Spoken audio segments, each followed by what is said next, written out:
questions, but without further ado, I'll let Dr. House take it away. Thank you. All right. Thank you, McKenna. Good afternoon. I believe it is officially noon in Florida, if I'm not mistaken. Good afternoon. Thank you all so much for joining me. Um, as McKenna said, my name is Dr. Emma House. I'm the Assistant Director of Admissions and Recruitment here with Rush Medical College in Chicago. I know she also mentioned there will be a QR code for you all from your end in the chat, but if you also can take just a minute and scan this QR code here. This is just how we will track attendance on our end, make sure we know who is here, and we'll just be able to follow up with you this way as well and just continue to share some information about Rush.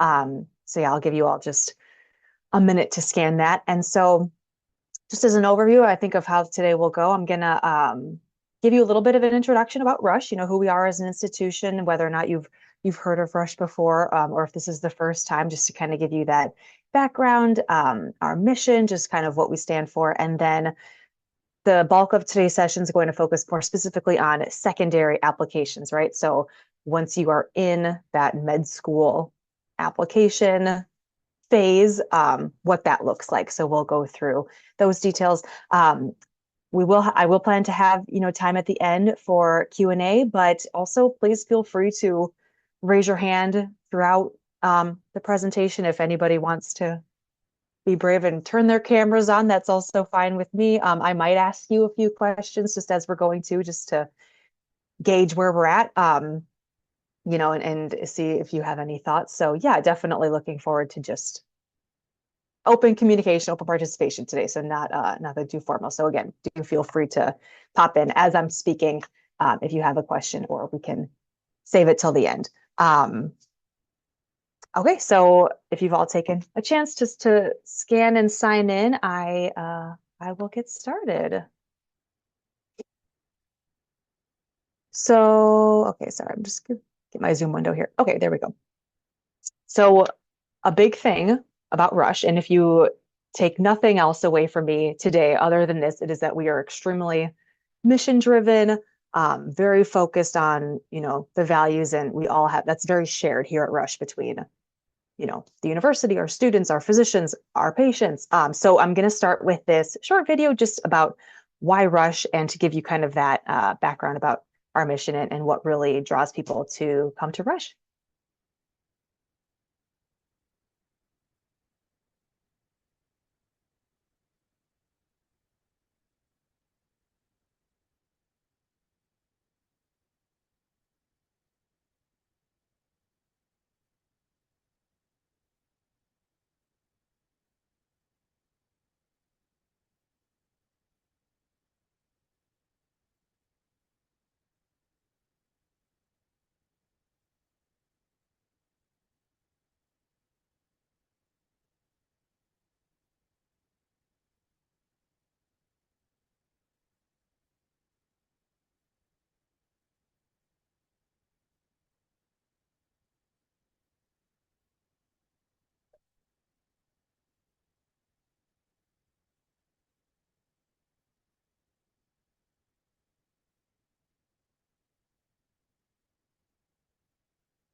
Chicago and the patient sir. So if I had to describe Rush University in one word, it would be supportive.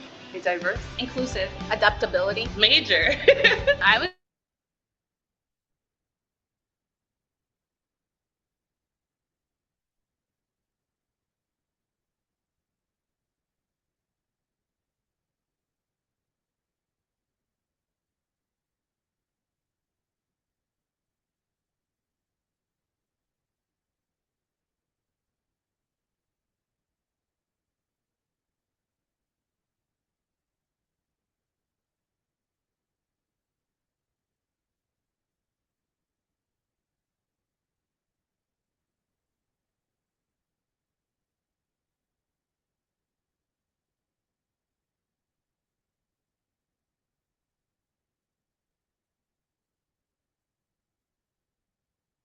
All right, I'm gonna ask well, pop quiz, and feel free again to put in the chat, or you can unmute and say any keywords that jumped out at you here, or something that stuck with you when you think why Rush, or something that that you heard in the video.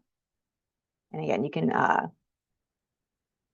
put that in the chat, or again, unmute if you heard anything.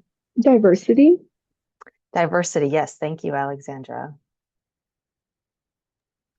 I would say, well, honestly, kind of an overall, like overarching conclusion I came from everybody's message was that it felt like home. Funny enough, I'm actually from Chicago, so this is actually one of my top choices for Oh, medical school application this coming year. So it is definitely, if I do end up attending, it will definitely feel like home as it'll like be back home. home. That's so nice. Thank you, Emily. All right, Andrew said community involvement in patient care. Yes, absolutely.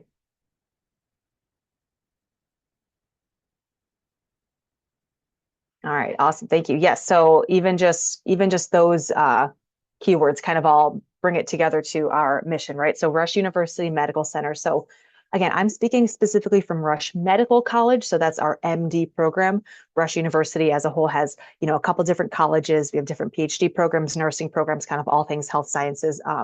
But we all share this mission, right? And so these are the 4 pillars of Rush's mission. So outstanding patient care, education, research, and community partnerships. And this is going to come up, I mean, throughout the whole presentation, but definitely when we talk about secondary applications as well, and kind of how the mission ties into that and what you can expect. But Rush definitely is very mission aligned. This is not simply, a statement. It is definitely very alive in everything that we practice, and how our students learn, and who we're serving, always plays a role. And so we always give, the advice is when you're looking for medical schools, at the end of the day, if you get into med school, you will get a great medical education, right? The second question, and kind of, a little bit deeper, is what kind of doctor do you want to be once that's done, right? And so that's where the mission of a institution can really help you. And again, the community partnerships piece is really that pillar that makes us stand out, I would say, from other universities. So yeah, just checking that when you're thinking about fit and where you want to apply. In addition to those 4 pillars and the mission of our university as a whole, Rush is also has an anchor mission. So Rush is what we call an anchor institution. And so what that means is that we are very defined, essentially, yes, defined by where we're located. So we're very anchored in our community. So if you're not all like Emily and from Chicago, if you're unfamiliar, Chicago is an extremely neighborhood divided city. So, 1 mile away could be almost a different world, essentially. And so being located in Chicago's west side plays a huge role in, again, who we're serving, how we're practicing medicine, how we're teaching students. So Rush not only, is a building in this neighborhood, we are very active in the community. And again, are anchored in our community. So that means hiring and developing locally, investing locally. So for example, as a hospital, we have lots of linens that need to be laundered. So we actually partner with a local laundromat to do that as a service. We used to pay, who knows how much extra to actually do that across state lines. But now we are able to invest in our community and have them provide that service. Additionally, as a hospital, we have lots of cafeterias, and there's during the week several different local pop-ups. So different restaurants pop in throughout the week. Again, just trying to have that local connection, and investing in our community. So again, bringing that back, that community partnerships piece. Our location is not only the address, right, but it plays a role in essentially how everything in our medical center functions. So kind of to build on it a little bit, who do we serve, right? People from all walks of life. Diversity was, I think, the word Alexandra pulled from that video. So this is a map of kind of a part of Chicago. And so something we like to highlight from this, again, just to give you that concept of the difference that a neighborhood can make, and how that's different based on who we're serving. So if you see here the this bubble that says the loop, that is our downtown. Okay, that's what downtown Chicago is called, that neighborhood there. And that 88 is the life expectancy. So simply from being born and or living in our downtown with that zip code, life expectancy is 88. If you look at that blue line, that's one of our train lines. We go a little further out west. That's the direction where Rush is. The further out west you go, and based on, again, just neighborhood, that life expectancy drops over 20 years. So that's something that we refer to a lot here as the death gap, if that's something you heard before. So again, who we're treating here in our West Side neighborhood is just, it's not the same as if we were in the loop, right? Underinsured and uninsured populations, different access to healthcare, just different disease burdens based on these things, right? All of these are playing a role. So again, just to highlight that importance of our neighborhood being anchored in our community and basically how we're trying to work to close that, again, that death gap. Again, just because so much changes in Chicago neighborhood to neighborhood. So just to highlight that a little bit more. And then all of that really ties together for kind of an extension of our mission and what we call health equity. So essentially, the idea that health equity is achieved when everyone can attain their full potential for health and well-being. So we are really striving to achieve that for our communities, right? So not necessarily providing the same care that you might if you were located in the Loop or maybe in a suburb of Chicago, right? But it's more about addressing what people need. So Rush has many initiatives to achieve this. This is just a short list here of the Rush BMO Institute for Health Equity. Westside United is a really big organization program that we have here at Rush to collaborate again with communities in the west side of Chicago. And then our own Office of Community Health Equity Engagement, we actually do what's called a needs assessment. So this department and the people in it will actually go out to these neighborhoods, right, and meet with community members and meet with people and ask them, right, what do you need? It's not on us to say to go to these neighborhoods and say, hi, we're bringing you X, Y, and Z, right? If that's not what they're telling us that they need. So that's the health equity piece of our mission. And again, really all comes back to that pillar of community partnerships and collaboration, right? It's not us versus them. It's all of us working together and having them tell us what they need and how we can help. And again, that is for our physicians, us at the university, our students, all of the groups combined. Any questions about any of that? Rush, our mission, our location, anything before I continue? This itself could be an hour-long presentation, so I try to go through it a little bit quickly. So if you think of anything else, please feel free to drop it in the chat or we can talk at the end. So now that you kind of have somewhat of an overview of Rush as an institution and Rush Medical College, I'm going to talk a little bit more about the attributes of a successful applicant, right? So from Rush Medical College, what do we look for in applicants?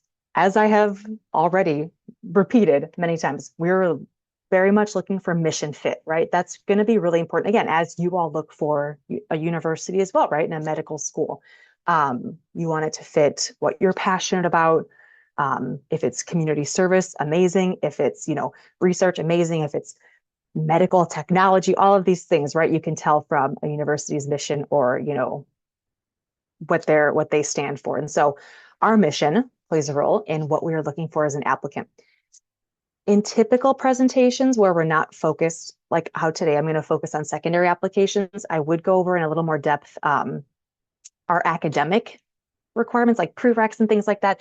It's all on our website. And if you do have any questions again at the end about that, we can talk about it. But that's step one. We will look at your GPA and your MCAT score, but Rush implements holistic application review. We actually take the model from the AAMC about how we're reviewing applicants. So basically how your academics tie in to your experiences and your attributes, right? So the first pillar that we're looking for here as we're reviewing applications is a commitment to service.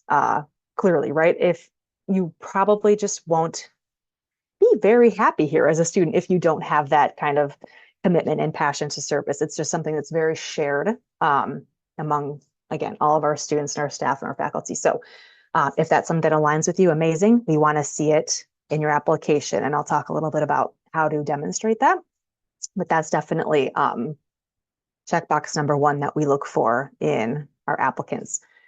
The second piece is clinical experience and direct patient exposure. So something that I think is very unique to Rush is that our med students, you will be seeing patients and being in a clinical setting essentially in your M1 year. Yes, M1 and M2 are pre-clerkship years, so you'll be in the classroom a lot, but we do also have a lot of opportunities for you to start doing that, clinical exposure. So we don't want that to be the first time, right, that you've ever communicated with a patient or been in kind of a clinical setting or, with a medical team. So that's something really important that we look for in our applicants. And again, that's something we can always discuss in more detail at a later time if you have specific questions about your own background, about what that kind of encompasses in terms of, does this setting, count for that? I worked with patients here. Does that count? Things like that we can always talk about. But yeah, essentially, have you ever been in, situations where you are communicating with patients? And having that kind of clinical experience is going to be really important for our applicants. And then building off of that, how did these experiences help you build your communication skills, your teamwork skills, and leadership, right? This, with leadership, that doesn't mean that you are the CEO of an organization, right? But in any volunteer experience or service project or, clinical experience, did something happen where you took a leadership position, right? Or you were able to build on your skills maybe with a specific project. So things like that can accompany all of that. And again, we'll touch on a little bit more about what that looks like and how you present that through your secondary applications. But these are the 4 attributes that we are looking for as we review applications. And again, this is because we want any students that matriculate to Rush to be successful, right? And this is what we have found make the most successful med students as they move forward. So just a brief overview of that. And then something we always like to kind of highlight, just because we do get questions about this, to build on that commitment to service piece. Lots of students volunteer. Maybe you've done, volunteering before as well. And if you kind of wonder how that can apply and cover that commitment to service piece, right?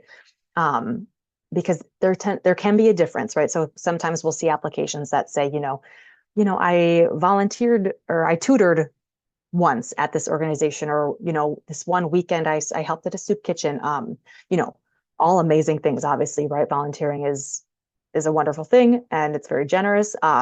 It is a little bit different though, right, than that commitment to service. And so when we say commitment to service, we really want to see experiences or opportunities that you had that were, as we say, longitudinal, right? So is it demonstrated that you were there, over a long period of time? Again, showing that commitment, right? Not necessarily a one-off event that you helped at, as amazing as that is. It doesn't necessarily show that commitment to service piece, right? So partnering or collaborating with organizations, anything that benefits a population or community as a whole, and really seeing that impact as sustainable and systems oriented. So that last piece is another example we'll get. So tutoring a friend, which is wonderful, but versus tutoring students in an under-resourced neighborhood, again, is addressing a little bit more of that systemic piece, targeting a community, things like that. So that's kind of just something we also like to highlight as you're thinking about how to present this in your application, right? To show that longitudinal piece and that commitment is something that we are looking forward and want students to highlight. Any questions about any of that, any of our application requirements? Can I ask a question? Yeah, of course. Thank you. So just for my personal experience, and I'm just kind of curious. So, for commitment to service, is it okay to be potentially something along like included with your employment? That's a really good question. Yes, I guess you know, and yeah, because we typically think of it as like not being paid, right? Would be Right. commitment service. But like, could it check off two boxes? Do you, or like, or do you mind sharing what the example is, or is it kind of just a general question?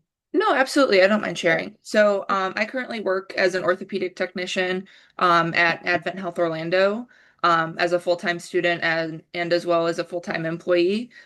With that, I do see patients hands-on every day.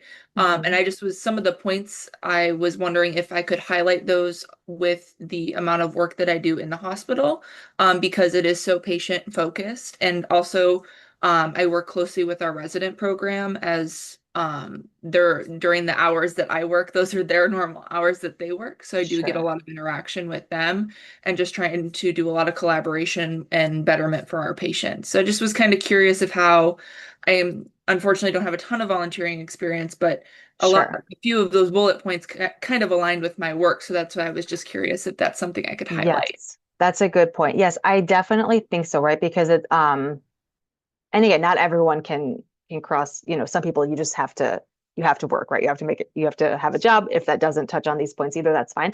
But I think if it does cross over, like you've said, your where you happen to be employed shares these values, shares these missions, gives you opportunities to be bettering the community. I think that's definitely something you can highlight and frame in that way. Thank you. Yeah, yeah, of course. Good question. All right, then I will move along, and that will bring us to the secondary applications. And I think that's a really actually good starting point, Emily, which is, how you frame things, right? And that's kind of where where the secondary applications, where that opportunity comes in. And I will just ask, and this can be raise of hands on the Zoom chat, or you can put in the chat. What, I guess, raise hand if you have heard of secondary applications before. Maybe you're newer to, looking into med schools, or if you want to put in the chat what you think that entails, what a secondary application is. All right, Alexandra has heard of it. Andrew's heard of it. All right.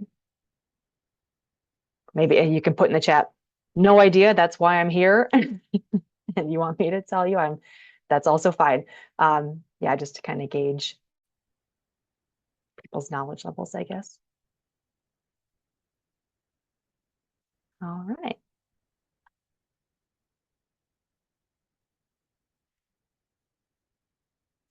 I'm sorry, I just changed my Zoom screen. Okay.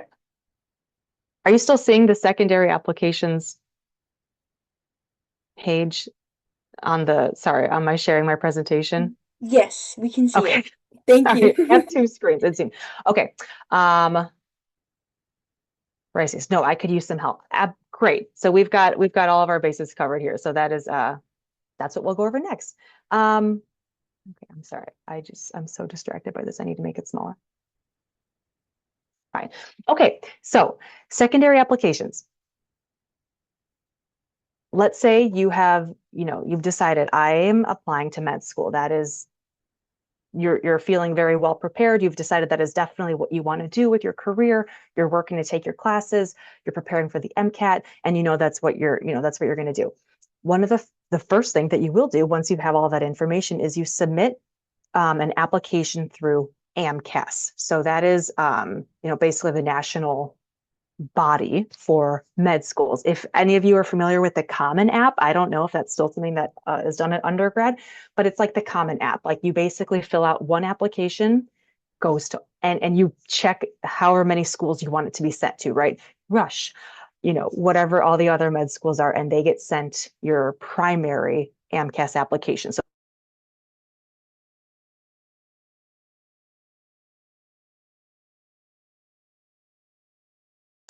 grades, your classes, your MCAT score, personal statement, things like that. So that's the primary, right? Should you send that along and a school say, this is, this person, we want to see more from them, they send you their secondary applications. So what does that mean? First things first, how do you know where to apply, right? And so again, when you've made that decision that you want to go to med school and you know that's your path, this is probably one of those first questions, right? And so like I said at the beginning, when you are considering med schools, we always suggest to definitely start with a university's mission statement, right? Because that's what will set that school apart. It will really impact your experience in med school. Again, you will get, if it's an accredited university, you'll get a great medical school degree, right? And background. You'll go through all the science classes, you'll get that clinical experience. It'll go well for you. But you want that extra piece, right? So if it's with Rush and you're so passionate about community service and partnerships and being a part of that community, this would be a great fit, right? So things like that. Location, obviously, where are you willing to live? Have you traveled before? Are you looking to go to a brand new city? Things like that. Class profiles, same thing kind of with looking into undergrad, right? How do you learn best? Something I could talk about in a different presentation. Rush has kind of a unique curriculum and classroom style as well. So some schools have things like that. Clinical opportunities. Are you interested in being in an urban setting, suburban, rural even? That's, can really change that experience for you. And then again, school culture and mission, right? So does it match your values? As we've heard in our video, that's really important with Rush that anyone who does come here matches, right? Just because we want you to be successful. So things to think about before you are, starting your application. Okay, so I jumped ahead. So what is a secondary application then? So like I said, you've submitted that primary, and if a school thinks, you're a good fit, you'll get a secondary. And so with Rush, something we like to highlight is that if you meet our academic metrics, so if you have the GPA MCAT combo that we do see that students, are most successful with here, we will send you the secondary application. Not all schools actually take the time to see if you even qualify for a secondary application, unfortunately. It's not free, to submit another secondary application. There's a fee, unfortunately. So something in your own research to really check for is, are they sending this to everybody, right? Or did they first check that I qualify, so it's a good investment to continue, right? So that's just something to keep an eye out for. So basically, this is school specific now. So with the primary application, you only had to fill out one application and sent it to, your 5, 6, however many schools that you wanted to, right? With a secondary application, if 5 schools say you sound great, we want you to fill out our secondary, that's going to be essentially 5 unique applications. Okay. There might be some crossover, but most likely somewhat unique. But this is also your chance to highlight mission fit, right? So for example, if you sent your primary application to a number of schools that don't necessarily all have the same mission, you're not going to tailor your personal statement to just being about community service if that's not going to align with 4 out of the 5 schools, right? So this is your chance to really hit on those mission points. So, with Rush, this is your chance to highlight, like Emily said, maybe in your employment, you've had that crossover and that can demonstrate your commitment to service. And that's the piece you want to highlight. This is really where you can kind of start framing your experiences to meet that mission, right? So, yeah, and it's an opportunity for the school to learn more about you through Unique. And it's a series of short questions, right? So, is it maybe like 1,000 words that we give you, for our questions, if I'm not mistaken, something like that. And so, yeah, lots of questions that you can then tailor to say why you would be an additional great fit for, this school. In terms of timeline and expectations, we'll go over a timeline a little more specifically, but this is, again, sent after the med school receives your primary application. Most schools send secondary applications to all applicants, but not all of them, right? So just double check how many they send them to, if you do qualify, right? And that should be information that's just on their website, right? So like our GPA and MCAT information is on our website. So if you are looking at it and that you just didn't hit those points this year, you, at least from our end, you won't receive a secondary, right? So if you see that from a school and you still get a secondary, might want to double check that if you're really qualified, right? We don't want you to waste your time, your money. Application deadlines differ depending on the school. So the ones I'm going to go over are rushes, but definitely important to, once you're in the secondary application piece, know whose deadlines are what, right? So you can get it sent out.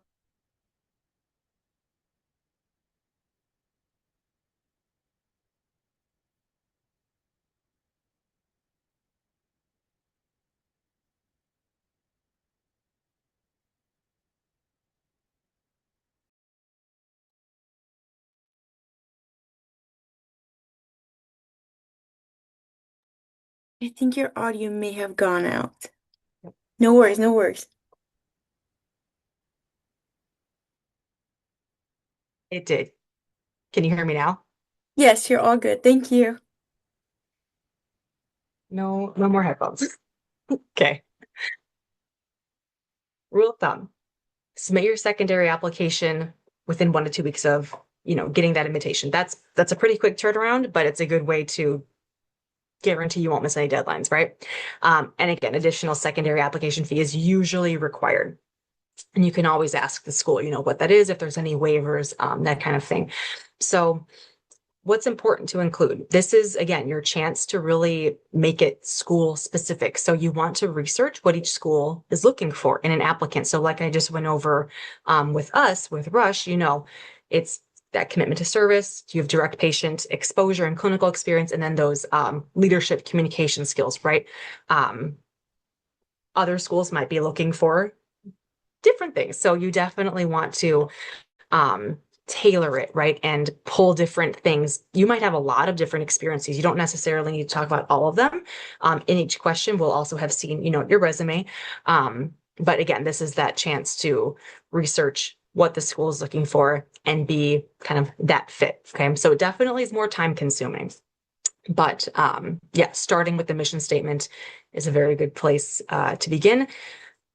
If you are struggling to complete the secondary application, maybe the questions you just don't feel like you have the right answers for, that might be maybe a sign that maybe it's not in the best alignment for you, right? And are you a good fit for the school, and vice versa, right? You want the school to be a good fit for you. So it also kind of gives you that window, right? If the questions are like, oh, this isn't, I don't know, aligning with my background or what you want to highlight, maybe not for you. So it helps from both ways, right? For you to keep narrowing down what would be the best schools for you to apply to as well. Okay. So like I said, these are typically shorter, like short answer questions. And these are just some common applications. So obviously, why have you chosen to apply to our program? That's definitely a good place for you to tailor your answer to your chance to say why this school, right? The mission of our school is this. How will you help fulfill it? Describe a challenge you faced in life. Anything you would like to share with the community that isn't in your application.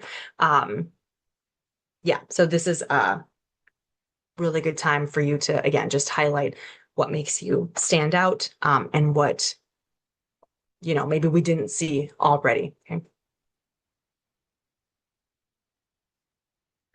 So general tips for completing the secondary application. Again, when possible, we know this will be a very busy time in your life, but submit within 1 to 2 weeks of receipt if possible.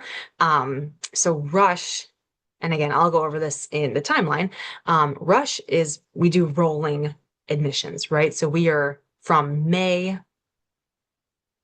through November we are reviewing applications as they come in. Not necessarily based on, it could be pretty random, right? At what time we're reviewing them all. So we always kind of say, once you feel really prepared and like you have all of the information that you need and are ready to apply, the sooner is always the better, right? Just because you don't want to miss out on a month or 2 months of the opportunity of someone reviewing your application, right? And once they do, again, if you get a secondary application invite, you want to keep the momentum going, right? So ideally within that time frame, if possible, have some potential responses ready. Again, while you want to make it specific to the school, you probably have a lot, a few experiences that will apply to a lot of different places, right? So you can have some general answers ready. A number of examples can be found online. So yeah, definitely you want to prepare in advance as much as you can, right? And be able to speak to your resume and speak to different experiences and different skills that you developed from certain experiences that, again, might not be on your resume, right? We could see that maybe you, were an MA at a clinic, but maybe something happened one day there that really changed your trajectory or really helped you build on certain skills that aren't necessarily on your resume, right? So, good time to tell those stories and get those experiences ready, especially if you're thinking about applying, like maybe in the next cycle, just so that when you get that secondary application, you're not starting from scratch, right? You maybe already have some structure ready. The third tip, which is definitely our biggest one, is to proofread and then to proofread 2 more times. Again, if some schools might have similar questions, and you can definitely use similar answers, right?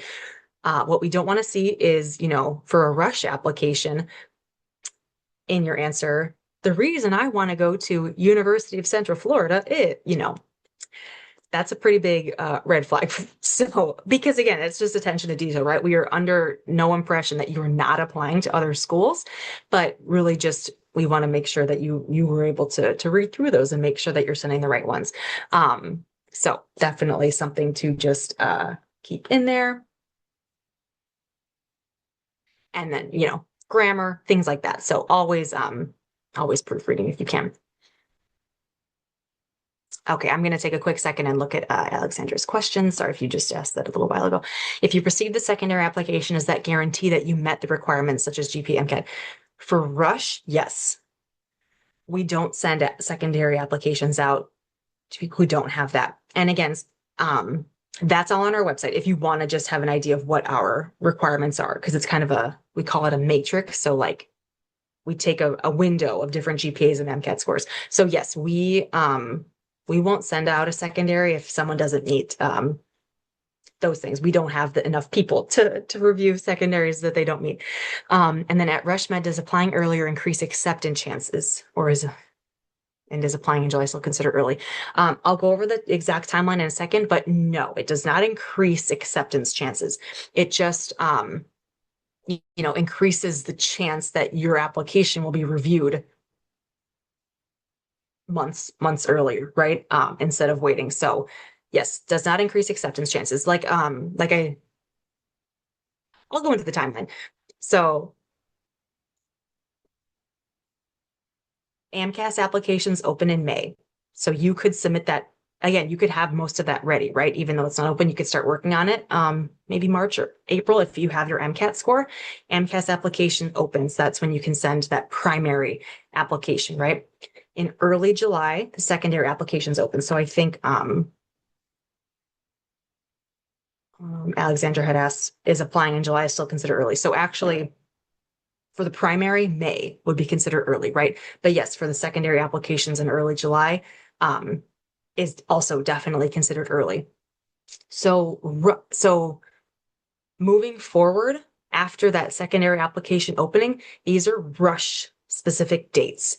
So this is what's going to be important for you once you have your 5, 10, however many applications out, to know when each school starts what. So at Rush, we start interviewing in September. So we had plenty of acceptances from those first interviews, as well as, denials. Not based on nothing because, oh, they were here first, right? You have the same chance of doing well in your interview as you do in September or in March. We had lots of students accepted from our March interviews. That really just kind of comes down to your own mental health. Like, do you want to be waiting till the end? It happens, of course. But yeah, you could give yourself 6 months of, calmer.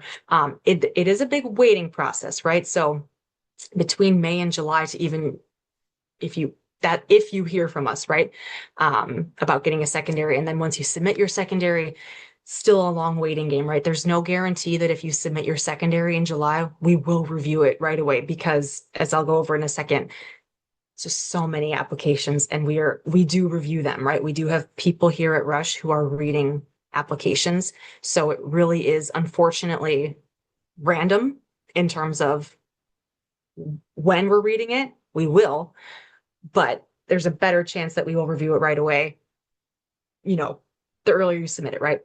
So interview season begins in September. October 1st is the AMCAS application deadline. So if you have not submitted a primary by October, next cycle for you, right? Mid-November is our secondary application deadline. So, if in early July you got the invite, and unfortunately didn't get it in by mid-November, that's, totally fine. You could look in next year too. But yes, we will continue interviewing throughout March. And like I said, we do not, do interviews in March, with the mindset of only one more can get accepted, or anything like that. It really is all rolling. Everyone has the same chance of getting accepted in every interview day. Again, just comes down to your peace of mind and not having to wait that long, but it happens. So that's why we do it all year. Any questions on the timeline or anything else I've shared up until now?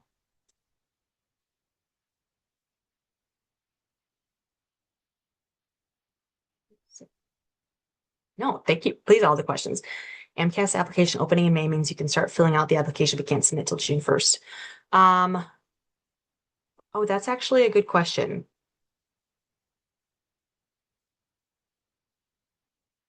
I can double check that for you. That might be right. You might be correct. It opens and yeah, you can start working on it in June. That's definitely something if I can confirm at least from Russia's end, and I can let McKenna, or I can, if you connect with us with that QR code at the beginning, it does open, I believe the date for this year's May 28th. Thank you, Emily. I'll trust you. And can still confirm that with you all. So when you scan that QR code to sign in, we'll send you a follow-up after today, which is just our it's on the MCAS website. Perfect. And I'll put this in, let's see. I'll put our email in here too, just so you know. Thank you. So we'll be sending you an email follow-up from this email, and then as anything comes up, you can email us there. Quick questions like this, you can say, does this course count for here? We can confirm that for you right there. Anything through that email, we're always monitoring it. Thank you. Apologies for that confusion. Yes, opens in May, so you can start working on it to submit May 28th. And then secondary applications open. And that does mean that's when we start sending them out to all of you to be filling out. Okay. Thank you for clarifying that. Okay, so then just to kind of finish it all up. So this is to give you an idea, not to scare anybody or, I know it looks daunting, but it's really just to give you that idea of how many applications we're working with, as well as it is a competitive program, but we also, one, are looking for mission fit. So if you're the right fit, you already are probably beating out half of these numbers. And then additionally, you just feeling ready and prepared in your application, right? So for 2025, so over the past cycle, because we don't have this cycle's full numbers yet, we received over 13,000 AMCAS applications. For completed applications, that already drops to half, right? So again, maybe people as they're going through are realizing, one, Rush isn't the right fit for them. Two, maybe they weren't ready, right? They wanted to take a few more classes. They wanted to take a gap year, get more experience, whatever it is. So already there, we dropped by half. We interviewed the prior year, 450 people. This year we were almost at 500 when we finished in March, and our last year's class size was 144. So yes, it does dwindle down. But like I've been highlighting, if you really feel like you are a strong mission fit with Rush and can demonstrate that in your application, as well as feeling really ready and prepared academically as well as personally and professionally, we want to hear from you, right? And that's kind of what where that funnel goes, right? Is from all of those factors. So it's not to say 13,000 perfectly fit highest GPA applications, right? not every, some people want to try and they're not quite ready yet, right?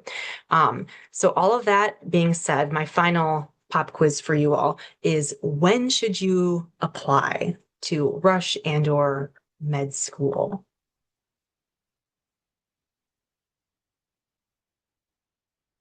Oh, I looked ahead. It's when you are ready. So once you are ready, the earlier the better, but we definitely want to make sure that you are feeling as confident as possible, and prepared in your application. Okay.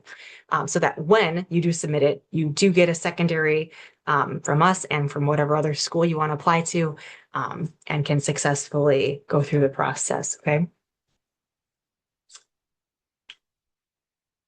Okay. Any other questions? And again, feel free to unmute, or you can put them in the chat, or you can email them to me, later. But yeah, I think we have about 10 minutes if you did want to talk about anything else. Hello, can you hear me? Yes. So I have a question. I went on your website and I saw that 1 year of reading comprehension classes are required to apply. What are some examples of these type of classes? Yes, great question. So the reading comprehension, anything that involved reading or writing, right? So sociology, a literature class, a history class, basically anything that like is outside of the sciences could probably count. So anything like that. And again, if you ever had a specific question and wanted to send us like the course description, again, just to that email, my colleague Cody, he's our prereq expert and just can review that and be like, yes, that counts, or no, it doesn't for whatever reason. But yes, some kind of course like that. So it's a pretty wide range. But anything that involved a lot of reading and writing, if that answers your question.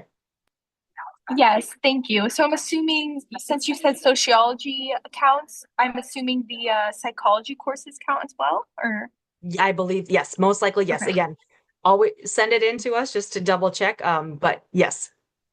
Okay, thank you. Okay. Ricey says you have to take this in college, even if your high school credits covered all of this. So on our website, in this, box of our prereqs, it will say which ones we accept AP credit for and which ones we don't. I don't know them off the top of my head. So again, you can always email us in with a specific course question or check our website. But so some we do accept AP credit, some we don't. So it would depend on what the course was.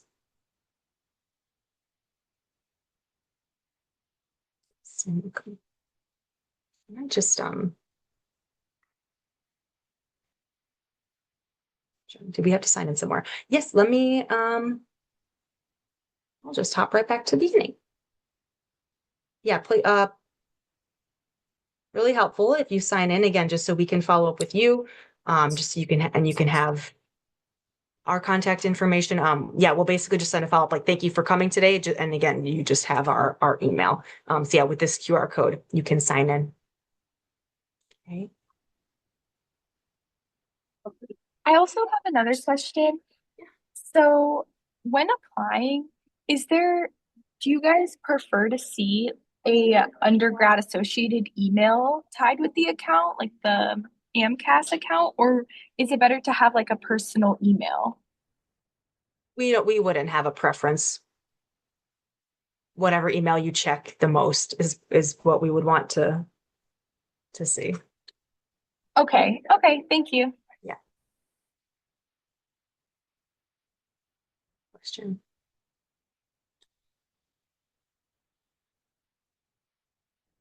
Oh yes, and McKenna shared you also have your own sign-in. Yes. Two sign-in QR codes.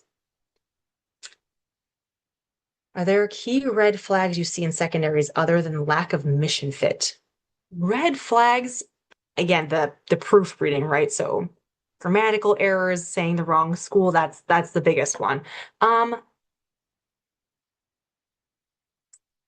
than like, yeah, key red flags, because I mean, as long if it's so yeah, mission fit's big.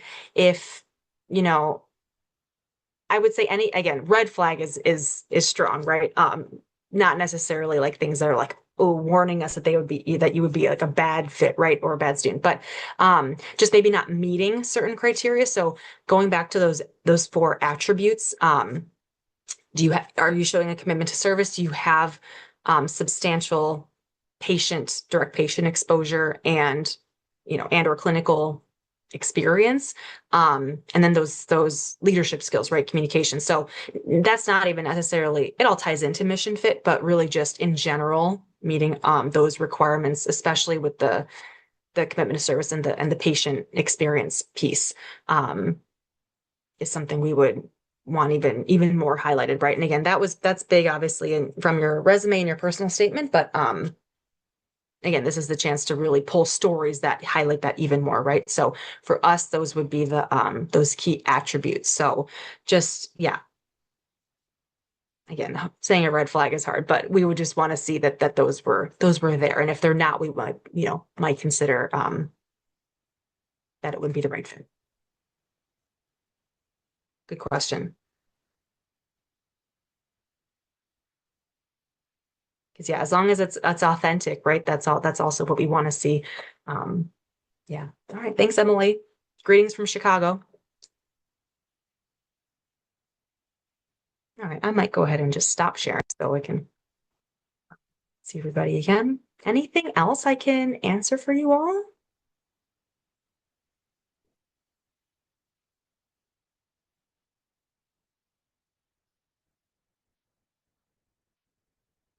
Again, and if you think of anything later, we are